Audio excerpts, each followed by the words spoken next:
ka Meghalaya Editors and Publisher Association MIPA bat ka Shillong Press Club SPC kala penramjur ya ka jingkan tho jong ba Arden Miller Basoymoy ha ka jingilang pai ba ka balalong Hanongstone West Kasih Hill District man ha ka Khatsantri ukla lengkot Arjar Arbsan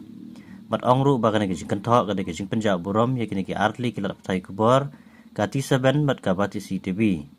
mat ka ne jing kren jong u ka buru ha ka jingma ya ka jing singan ka yeng jong kinong lum kubor jong kini ki Artli kilat Patai Kubor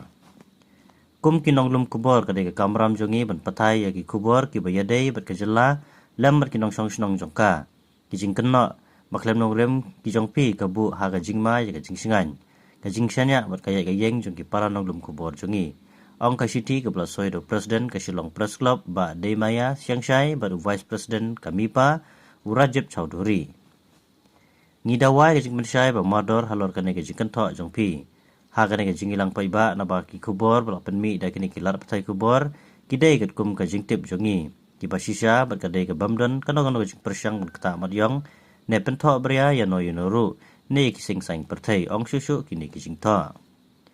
kami pa bat ka SPC kala ong khadue omdan satya kino ki sing sang perthai ki sing balang ne ki sing king atyar lane kinong yalam jong kino ki kunhun ke bala ban bu jing keli ya ka kam jong kinong tho kubor ha bangidang tray ya ka kam kum kinong tho kubor bat kinong lum kubor